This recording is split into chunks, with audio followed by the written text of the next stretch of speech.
Don't you just love this time of year? I mean, I'm here in the Midwest, and this time, end of May, sun's out, you got the pool set up in the backyard barbecues, graduation parties. It's a great time of year.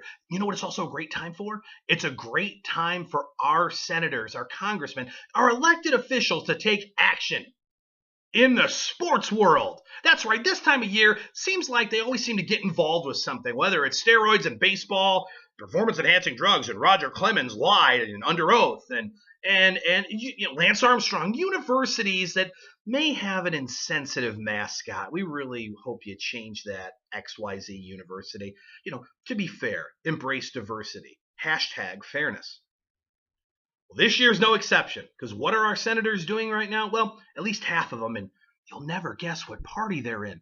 They've decided that it's important right now to send a letter and address the National Football League and the Washington Redskins to give them that yearly nudge they seem to give them about changing their team name. You remember this? You remember when this guy was like, if I owned a sports franchise with a name that was possibly insulting, I'd consider changing the name. You remember that? Well, they're back at it again this year, and they sent a letter to the NFL and to the Washington Redskins, and it's, again, that yearly nudge or like, hey, NFL, Roger Goodell, we're not saying you have to change the name of the Washington, D.C. franchise, but if you don't, please know that we'll have it on record that you are okay with having a racially insensitive name for your Washington, D.C. football team. But this time it's different, because now we have somebody in the Senate who truly has their fingers on the pulse of the Native Americans here in the United States. Somebody who gets it, someone who really understands how incredibly insensitive and demeaning the term Redskins would be somebody in the Senate who's Native American themselves. Whew. Thank God we have Elizabeth Warren, who herself is Native American. Except she hasn't always been Native American. You hear me out, it's kind of weird, because in 1977 and 1978, she was a professor at the University of Rutgers, and when you fill out this application thing and you check what race you are, she picked white. And then from 1978 to 1983, she taught at Houston University, and she also said she was white. And then from 1981 to 1987, she was a professor at the University of Texas in Austin. And in 81, when she filled out her app, same thing, she said she was white.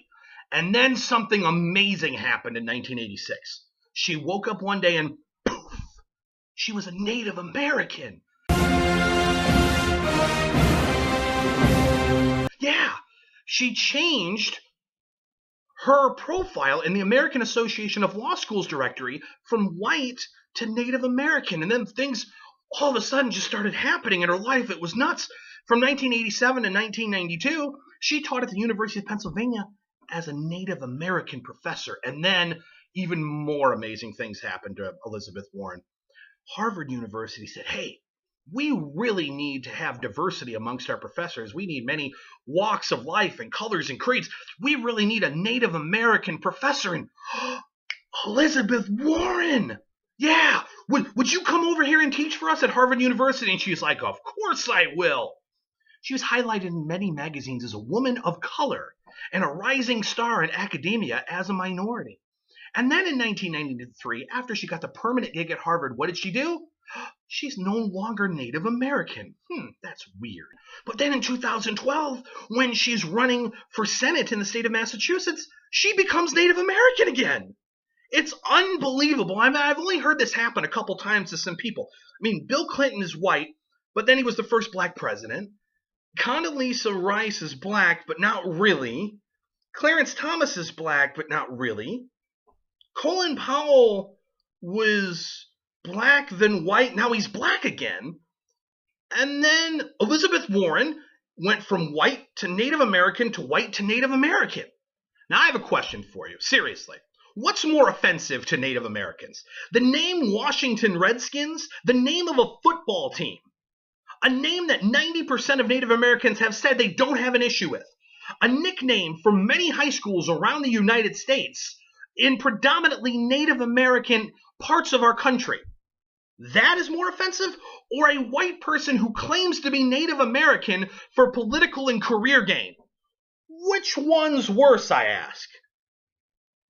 Our elected officials, senators, do us a favor. This time of year, why don't you do something constructive? Why don't you do something that actually benefits the American people? Why don't we start taking care of our veterans? Why don't we start making sure that we're doing the things and standing by the men and women who fight for us and defend our freedoms in war? Why is it we continue to get involved in sports topics? Who gives a crap?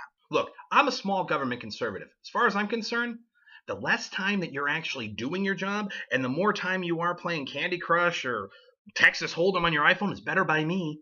The more stuff you do usually ends up being bad stuff for us.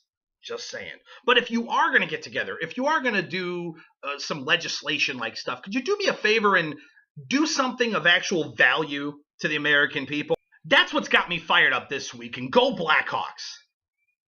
Oh, wait, go Chicago hockey team.